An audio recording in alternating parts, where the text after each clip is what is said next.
আপাতত স্বস্তি মিলেছে বাংলাদেশে। দেশের প্রধান রপ্তানি খাত গার্মেন্টস রক্ষা পেল, কারণ ট্রাম্পের আরোপিত শুল্ক 35% থেকে কমে 20% নেমেছে। আর এটি এমন এক সময় হয়েছে যখন বাংলাদেশের অভ্যন্তরীণ রাজনৈতিক পরিস্থিতি বেশ টালমাটাল। অভ্যন্তরীণ রাজনীতি অবস্থা এমন দাঁড়িয়েছে যেখানে অধ্যাপক ইউনূস পড়েছেন উভয় সংকটে। তার অবস্থা এখন শ্যাম রাখি না কুল রাখির মতো অবস্থা। একদিকে তার উপদেষ্টা পরিষদের সিনিয়র সদস্যদের চাওয়া, অন্যদিকে তার মিত্রদের দাবি। কোনটি রাখবেন আর কিভাবে সেগুলো পূরণ করবেন তা নিয়ে ব্যাপক জটিলতায় পড়েছেন শান্তিতে নোবেল বিজয়ী অধ্যাপক ইউনূস। অন্তর্বর্তী সরকার উপদেষ্টা পরিষদের সিনিয়র সদস্যদের ভাবনা এখন একটি নিরাপদ এক্সিট পলিসি। তারা চান একটি সমঝোতামূলক বোঝাপড়া, চান নিজেদের কৃত কর্মের জন্য দায়মুক্তি। সে লক্ষ্যে উপদেষ্টা পরিষদের কাজের দায়মুক্তির অধ্যাদেশও তৈরি করা হয়েছিল, কিন্তু তাতে বাদ সাধেন রাষ্ট্রপতি মোহাম্মদ শাহাবুদ্দিন। স্বাক্ষর না করে ফিরিয়ে দেন সে অধ্যাদেশ। বিকল্প হিসেবে আগামী নির্বাচনে অংশ নিবে এমন গুরুত্বপূর্ণ দলগুলোর সাথে সমঝোতায় যেতে চান সরকারের বেশিরভাগ উপদেষ্টা। তার জন্য দ্রুত নির্বাচনের দিনক্ষণ ঘোষণা করে দিতে রাজি তারা। তবে সে প্রচেষ্টায় ঘি ঢালছেন অধ্যাপক ইউনূসের মিত্র বলে পরিচিত দুটি রাজনৈতিক দল এবং তারই কয়েকজন উপদেষ্টা। জুলাই সনদ আর ঘোষণাপত্র নিয়ে তারা একটি মব তৈরি করে পরিস্থিতি জটিল করে তুলতে চান। সে লক্ষ্যে হেয়ার রোডের মন্ত্রীপাড়ায় বৈঠকের পর একটি গ্রুপকে দিয়ে শাহবাগ অবরোধ করা হয়েছে। একদিকে ঐক্যমত্যের নামে আলোচনা চালিয়ে যাবে, অন্যদিকে রাজপথে মব তৈরি করে জুলাই সনদ না হলে নির্বাচন হবে না এমন পরিস্থিতি তৈরির পরিকল্পনা নিয়ে রেখেছে অধ্যাপক ইউনূসের মিত্ররা। বিএনপি সহ যেসব রাজনৈতিক দল নির্বাচনের দাবি করছে তাদেরকে বিস্কুট দৌড়ের খেলায় পত্ত রাখতে চায় ইউনূসের মিত্ররা। বিস্তারিত জানতে চলুন যাওয়া যাক বিশ্লেষণ। ডোনাল্ড ট্রাম্প বাংলাদেশের উপর থেকে অতিরিক্ত শুল্ক 15% কমিয়ে দিলেন। আগে মার্কিন প্রশাসন অতিরিক্ত 35% শুল্ক চাপিয়েছিলেন, এখন অতিরিক্ত শুল্ক দিতে হবে 20% হারে। আগে 35% শুল্ক চাপানোয় বাংলাদেশের আর্থিক পরিস্থিতিতে গুরুতর ধাক্কা লাগার সম্ভাবনা ছিল, বিশেষভাবে মার্কেট বাংলাদেশের আর্থিক মেরুদণ্ড পোশাক শিল্প। 35% অতিরিক্ত শুল্ক দিয়ে আমেরিকার পোশাক বাজারে টিকে থাকা কঠিন হতো। বাংলাদেশের বাজার Sri Lanka, Bharat, Myanmar, Indonesia, Cambodia দখল করে নেবে বলে আশঙ্কা তৈরি হয়। ডোনাল্ড ট্রাম্প শেষ পর্যন্ত যে শুল্ক হার ঘোষণা করেছেন তাতে এই দেশগুলোর পক্ষে বাংলাদেশের পোশাক শিল্পের বিশ্ববাজার দখল নেওয়া কঠিন। তবে এখনো যে বিষয়টি অপ্রকাশ্য বা গোপন রয়ে গেছে সেটি হলো নন ডিসক্লোজার এগ্রিমেন্টে কি থাকছে। অনেকের আশঙ্কা ট্রাম্পকে রাজি করানোর জন্য এমন কিছুতে ইউরোপ প্রশাসন রাজি হয়েছে কিনা যেটিতে বাংলাদেশের স্বার্থ ও নিরাপত্তার বিষয়টি হুমকির মুখে পড়তে পারে। তারপরও সরকারের বর্ষপূর্তির সময় নানা ক্ষেত্রে ব্যর্থতার অভিযোগের মাঝে মার্কিন শুল্কের হার কমিয়ে অধ্যাপক ইউনূস আপাতত স্বস্তির হাসি হাসতে পারছেন। সূত্রগুলো বলছে এমন স্বস্তির মাঝেও তার আছে ঘর ভাঙা ঠেকানোর চিন্তা। অধ্যাপক ইউনূস দায়িত্ব নেওয়ার পর থেকে জানতেন যত দেরি করুক না কেন ক্ষমতা তাকে ছাড়তেই হবে, কিন্তু দায়িত্ব নেওয়ার পরপরই সংবিধান লঙ্ঘন সহ এমন বহু কাজ করে ফেলেছেন যেগুলো নিয়ে পরে বহু মামলা হতে পারে। সেজন্য গত বছরের সেপ্টেম্বরে নিজেদের দায় মুক্তি দিতে চেয়েছিলেন নিজেরাই। সে লক্ষ্যে একটা অধ্যাদেশ চূড়ান্ত করে অনুমোদন দিয়ে রাখে গত বছরের 19 সেপ্টেম্বর উপদেষ্টা পরিষদের বৈঠকে পাঠান রাষ্ট্রপতির কাছে, কিন্তু তাতে স্বাক্ষর করেননি রাষ্ট্রপতি। জানিয়ে দেন এ ধরনের দায় মুক্তি দেয়া সংসদ ছাড়া সম্ভব নয়। তারপর গত প্রায় 1 বছরে যমুনার জল বহু দিকে গড়িয়েছে। এর মধ্যে করিডোর ইস্যুতে সেনাবাহিনীর সাথে বিরোধের সূত্র ধরে অধ্যাপক ইউনূসের পদত্যাগের খবরও শোনা গিয়েছিল। কেউ কেউ অবশ্য ওটাকে পদত্যাগের নাটকও বলেছেন। তারপর এপ্রিলে নির্বাচনের ঘোষণা দেন ডক্টর ইউনূস, কিন্তু লন্ডনে তারেক রহমানের সাথে বৈঠকে 4টি যদি এবং কিন্তুর কথা বলে ফেব্রুয়ারিতে বা রোজার আগে নির্বাচনের যৌথ ঘোষণা দেওয়া হয়েছিল। তা নিয়ে অবশ্য সরকারের মিত্র কিংস পার্টি এনসিপি ও জামাত ইসলামী গোসাও করেছিল। এরই মধ্যে চলে সংস্কারের জন্য ঐকমত্য কমিশনের ম্যারাথন বৈঠক। ফেব্রুয়ারি যত ঘনিয়ে আসছে, নির্বাচনের দাবি যত বাড়ছে, তাতে সরকারের মিত্রদের বিপরীতমুখী অবস্থান স্পষ্ট হচ্ছে। পিআর পদ্ধতিতে নির্বাচন, জুলাই সনদ ও ঘোষণাপত্র ছাড়া তার নির্বাচন হতে দিবে না বলে ঘোষণা দিয়েছে। জুলাই সনদের আবার আইনগত ভিত্তিও চায় তারা, না হলে জামাত ইসলামী সরকার ও ঐকমত্য কমিশনের বিরুদ্ধে মামলা করার হুমকিও দিয়েছে 31 জুলাই। অন্যদিকে দেশের অর্থনৈতিক পরিস্থিতি নাজুক, আইন শৃঙ্খলা পরিস্থিতি টালমাটাল। সবশেষ মাইলস্টোনের দুর্ঘটনার পর দুই উপদেষ্টাকে 9 ঘন্টা আটকে রাখা এবং শিক্ষার্থীদের সচিবালয় ঘেরাও কর্মসূচি নিয়ে চিন্তিত হয়ে পড়েছেন সরকারের উপদেষ্টা পরিষদের সিনিয়র সদস্যরা। তারা এখন এই পরিস্থিতি থেকে দ্রুত মুক্তি চান, দ্রুত নির্বাচন দিয়ে সরে যেতে চান। তার জন্য দরকার ক্ষমতা থেকে নিরাপদে সরে যাওয়ার একটি রাস্তা। যেমনটি সরকারের ঘনিষ্ঠ অর্থনীতিবিদ ডক্টর দেবপ্রিয় ভট্টাচার্য বলেছেন 30 জুলাই। পথও বাতলে দিয়েছেন তিনি। সেই পথেই হাঁটতে চান কমপক্ষে সরকারের অর্ধেক উপদেষ্টা। তারা রাজনৈতিক সমঝোতায় যেতে চান। অধ্যাপক ইউনূস যদি তা না করেন তাহলে তারা নিজেরাই সরে যেতে চান। সেক্ষেত্রে কেউ কেউ মনে করেন এই অন্তর্বর্তী সরকার অধীনে নয়, উচ্চ আদালতের রায়ের ভিত্তিতে তত্ত্বাবধায়ক সরকার গঠন করে তার অধীনে নির্বাচন করা যেতে পারে। তখন এই উপদেষ্টা পরিষদ পুনর্গঠন করে 90 দিনের মধ্যে নির্বাচনের আয়োজন করতে হবে। সূত্রগুলো বলছে সরকারের ভেতরের পরিস্থিতি খুবই নড়বড়ে। এতদিন যেসব উপদেষ্টা জোর গলায় কথা বলতো তাদের বিরুদ্ধে সম্প্রতি দুর্নীতির অভিযোগ ওঠায় তারাও এখন কোণঠাসা। পরিস্থিতি ঠান্ডা করতে একই দিনে সরকারের 2 কর্তা ব্যক্তি নির্বাচনের ঘোষণা সহসা আসার কথা জানালেন। অবশ্য তারা আগেও এমনটা বলেছেন। আইন উপদেষ্টা আসিফ নজরুল বলেছেন কিছুদিনের মধ্যেই নির্বাচনের তারিখ ঘোষণা করা হবে, তবে সেই কিছুদিন কবে হতে পারে সেটা নিয়ে মুখে কুলুপ এঁটেছেন তিনি। অন্যদিকে নির্বাচন নিয়ে সবচেয়ে বেশিবার রহস্যজনক বক্তব্য দেয়া প্রধান উপদেষ্টার প্রেস সচিব শফিকুল আলম বলেছেন প্রধান উপদেষ্টা আগামী নির্বাচনের বিষয়ে যে সময় বলেছেন তার থেকে একদিনও দেরি হবে না। আগামী 5-6 দিন খুবই গুরুত্বপূর্ণ। আগামী 5-6 দিনে বোঝা যাবে কোথায় যাচ্ছে। সূত্রগুলো বলছে অধ্যাপক ইউনূসের উপদেষ্টা পরিষদের সিনিয়র সদস্যরা নিজেদের দায়িত্বের সমাপ্তি টানতে চাইলেও তার মিত্ররা রাজি নন। ঐকমত্য কমিশনের বৈঠকে সেই ইঙ্গিত এরই মধ্যে পাওয়া গেছে। পিআর পদ্ধতিতে নির্বাচন, আইনগত ভিত্তি সহ জুলাই সনদ ও ঘোষণাপত্র না হলে সরকারের 2 মিত্র কিংস পার্টি এনসিপি এবং জামাত ইসলামী কোনো কিছুতেই রাজি নয়। একদিকে সরকার বিএনপিকে ফেব্রুয়ারির মধ্যে নির্বাচন দেওয়ার কথা বললেও সেটি ছিল শর্তযুক্ত। বিএনপিকে কখনোই সরকার পরিষ্কার করেনি ফেব্রুয়ারিতে নির্বাচন হবে। ডয়েচে ভেলের খবরে বলা হয়েছে নির্বাচন নিয়ে বিএনপিকে সরকার রেখেছে বিস্কুট দৌড়ের মধ্যে। বিএনপিকে নির্বাচন নিয়ে স্পষ্ট করে কিছু না বললেও সরকারের সবচেয়ে কাছের মিত্ররা এরই মধ্যে বুঝিয়ে দিয়েছেন তারা যে নির্বাচন চান না। জুলাই সনদ নিয়ে জামাত ইসলামী আদালতে যেতে পারে সে হুমকি একেবারে লেটেস্ট। সাথে মাঠও গরম করতে চায় সরকারি মিত্ররা। বরাবরের মতো তার জন্য মব তৈরি করছে, সেটিও হাজির করে ফেলেছে 31 জুলাই। সারাদিন ধরে জনদুর্ভোগ বাড়িয়েছে শাহবাগে জমায়েত হওয়া একদল লোক যারা নিজেদের জুলাই যোদ্ধা বলে দাবি করছে, কিন্তু গণমাধ্যমের খবর হলো এদের কাছে সাংবাদিকরা জুলাই আন্দোলনের সাথে জড়িত থাকার ছবি চেয়েছিল, গেজেটে তাদের নাম আছে কিনা তা জানতে চেয়েছিল, কিন্তু শাহবাগে জড়ো হওয়ারা উল্টো সাংবাদিকদের দিকে তেড়ে গিয়েছেন।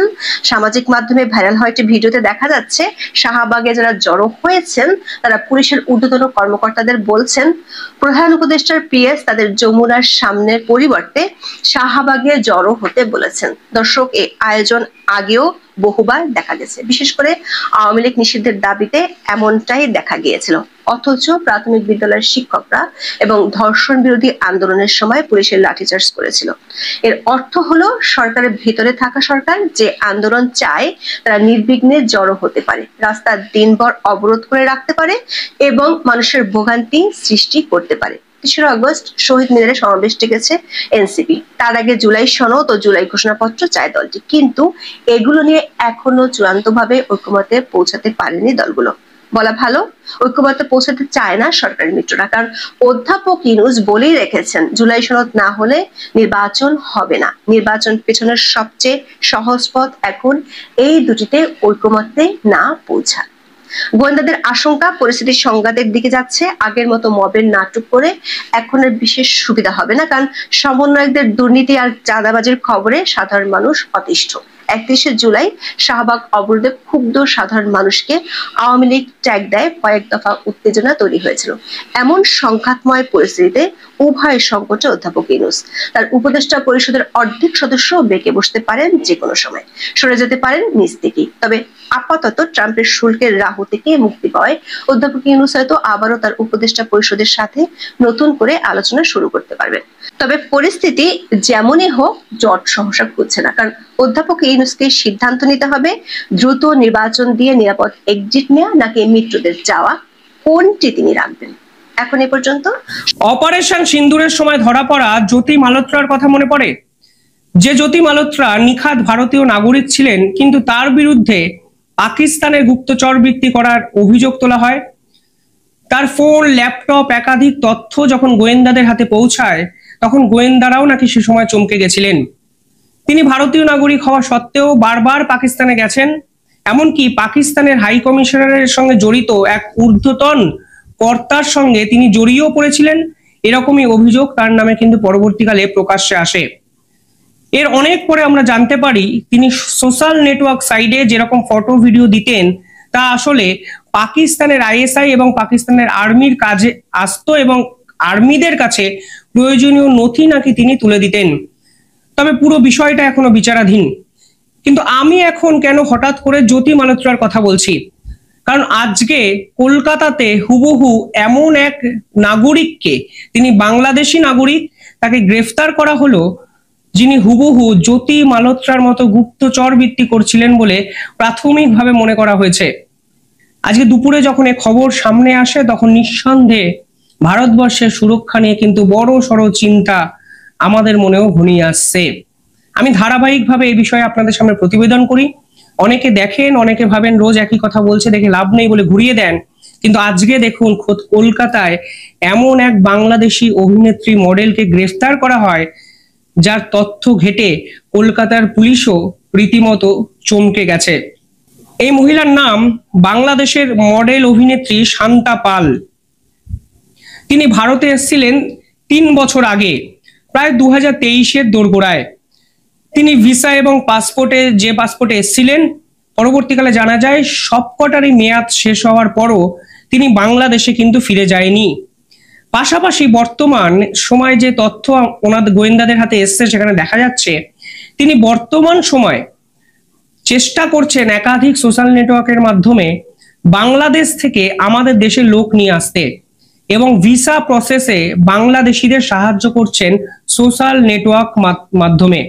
অর্থাৎ যিনি নিজেই ভারতীয় নন, যিনি বাংলাদেশ থেকে এসছেন এবং বাংলাদেশ থেকে এসে এখানে একটি ছেলেকে হয়তো বিবাহ করে এখানে সেটেলমেন্ট করেছেন, এবং সেই সেটেলমেন্টের পর তিনি বাংলাদেশ থেকে লোক নিয়ে আসছেন, তাদের ভিসা প্রসেসে সাহায্য করছেন, এবং কিসের স্বার্থে সাহায্য করছেন এই প্রশ্ন কিন্তু আজকে উঠে যায়। পাশাপাশি তার একাধিক ছবি, ভিডিও ভাইরাল হয়েছে, যেখানে দেখা যাচ্ছে তিনি দীঘা ঘুরতে গেছেন, গ্যাংটক ঘুরতে গেছেন, এমনকি চীনের সীমান্তে নাথুলা পাসের কাছেও কিন্তু তিনি ঘুরতে গেছিলেন। এবার ঘুরতে যাওয়ার পর তিনি কেন এত ছবি, ভিডিও বিভিন্ন মাধ্যমে ছড়িয়ে দিয়েছেন, সেটাই এখন গোয়েন্দাদের কাছে সব থেকে বড় প্রশ্ন। আরো ইন্টারেস্টিং বিষয় কি জানেন, তিনি নিজে বাংলাদেশি, তার কাছে বাংলাদেশের পাসপোর্ট পাওয়া গেছে, তার কাছে ভোটার কার্ড, আধার কার্ড, সমস্ত ডকুমেন্ট পাওয়া গেছে। এবং ভাবুন 2 বছরে, 2023-এ উনি এসেছিলেন, আজকে 2025, 2 বছরের সমস্ত তিনি ডকুমেন্ট বানিয়ে ফেলেছেন। এমনকি তিনি একটি ট্রাভেল এবং ট্যুরিজমের যে বিজনেস হয় না, সেই বিজনেস করার জন্য একটি অফিসও ওপেন করে ফেলেছিলেন। তার নাম উনি দিয়েছিলেন আসান ট্রাভেলস কলকাতা অ্যান্ড বাংলাদেশ। পাশাপাশি গোয়েন্দারা জানতে পেরেছে তিনি নাকি আরো কোনো বড় পরিকল্পনা করার জন্য লোন নিতে একটি ব্যাংকে অবধি গেছিলেন। 2003 সালে ভারতে এসে এত কিছু করা যায়, বিশ্বাস করুন এই রিপোর্ট না পড়লে আমি অন্তত জানতে পারতাম না। একজনের কাছে ডকুমেন্টটাই অবৈধ, তার কনফিডেন্স লেভেল ভাবুন, যে একটি ট্যুর অ্যান্ড ট্রাভেল বিজনেস খুলে দিনের পর দিন বাংলাদেশিদের মেডিকেল ভিসা করিয়ে যাচ্ছেন, এমনকি তিনি নাকি লোন নেওয়ার জন্য কোনো এক বৃহৎ ব্যাংক অবধি পৌঁছে গেছেন। আমি জানি না এর শেষটা কোথায়। পরবর্তীকালে জানা যায় তিনি দক্ষিণ কলকাতার একটি নির্দিষ্ট জায়গায় ভাড়া থাকতেন। এই ভাড়া থাকার প্রসঙ্গে আমি বলবো, অজিত দেভাল বারবার এই পার্টিকুলার ইস্যুটাকে কিন্তু তার রিপোর্টে উল্লেখ করেছেন। তার কাছ থেকে 2টি আধার কার্ড পাওয়া যায়, একটি কলকাতার, একটি বর্ধমানের, pan card, voter card, ration card এবং বাংলাদেশের পাসপোর্ট পাওয়া যায়। এবার প্রশ্নটা হলো যে তাকে থাকতে কে দিয়েছিল। দেখুন এইটাই সব থেকে ইন্টারেস্টিং একটা ফ্যাক্ট, যে সকল বাংলাদেশিরা এদেশে আসছেন তাদের লোকাল সাপোর্টটা কেউ না কেউ কিন্তু দিয়ে দিচ্ছে। এই লোকাল সাপোর্টটাই হলো সব থেকে ক্রিমিনাল অফেন্সের প্রথম ধাপ। তাদের ডকুমেন্ট আমরা ভেরিফিকেশন করছি না, ডকুমেন্ট ভেরিফিকেশন করলেও আমরা কোনো না কোনো ভাবে এদের সঙ্গে কম্প্রোমাইজ করছি। আমরা আমাদের জাতীয় সুরক্ষার কথা ভাবছি না, এদেরকে থাকতে দিচ্ছি এবং এরা ক্রমেই ফুলে ফেপে ঢোল হয়ে উঠছে। এদের সোশ্যাল নেটওয়ার্কে ছবি ভিডিও যেভাবে এরা প্রমোট করেছে, আজকে কলকাতার সংবাদপত্র প্রশ্ন তুলছে এত ভিডিও ঠিক কাদের জন্য শুট করা হতো, কোন গুপ্তচর বৃত্তি করছিলেন শান্তা পাল, কিসের জন্যই বা বাংলাদেশের মডেল অভিনেত্রী 2 বছর ধরে ভারতবর্ষে থেকে গেলেন। আরো ইন্টারেস্টিং বিষয় হলো কিভাবেই ইনি প্যান কার্ড, ভোটার কার্ড, আধার কার্ড এগুলো খুব সহজে তৈরি করে ফেললেন। আমি জানি না তদন্তে কি প্রকাশিত হবে, কিন্তু আজকে এই ঘটনা দেখে কিন্তু আমাদের শিক্ষা নেওয়া উচিত। লোকাল লেভেল সাপোর্ট, কিছুদিন আগে একটি রিপোর্ট বেরিয়েছিল, সেখানে দেখা যাচ্ছিল বর্ডার এরিয়াতে তরুণ যুবকদের ঘর ভাড়া নেওয়ার প্রবণতা কিন্তু অনেকটা বেড়ে গেছে। এই যে ঘর ভাড়া নেওয়ার প্রবণতা বেড়ে গেছে, কারণটা কি? হঠাৎ করে কেন এত বাংলাদেশি ভারতবর্ষে আসছেন, স্পেশালি বাংলায় আসছেন? এদেরকে ঘর ভাড়া যখন দেওয়া হচ্ছে, আমরা ঠিক কি কি ডকুমেন্ট ভেরিফিকেশন করছি? আমরা কি আদৌ লোকাল পুলিশকে ইনফর্ম করছি? কিংবা এদের কাছে কোন দেশের পাসপোর্ট আছে, কোন দেশের ভিসা আছে, আইডেন্টিটি কার্ড আছে নাকি, আমরা কি কিছুই এগুলো ভাবছি? আমরা পুরো বিষয়টাই অত্যন্ত ক্যাজুয়ালিটির স্তরে নিয়ে নিয়েছি এবং ক্যাজুয়ালিটির স্তরে নিতে গিয়ে আজকে এই ধরনের একটা দুটো খবর আমাদের সামনে আসছে। এই শান্তা পালের ঘটনা আপনারা ভাববেন না যে একটা এরকম নিদর্শন বা বিরল কোনো নিদর্শন নয়। হয়তো আমাদের বাংলায় এরকম অসংখ্য শান্তা পাল লুকিয়ে আছেন, যারা লোকাল সাপোর্ট পেয়ে 2 বছরের মধ্যেই নিখাদ ভারতীয় হয়ে উঠেছেন, ক্রমেই কোনো এক রাজনৈতিক দলের ভোট ব্যাংকে পরিণত হয়েছেন।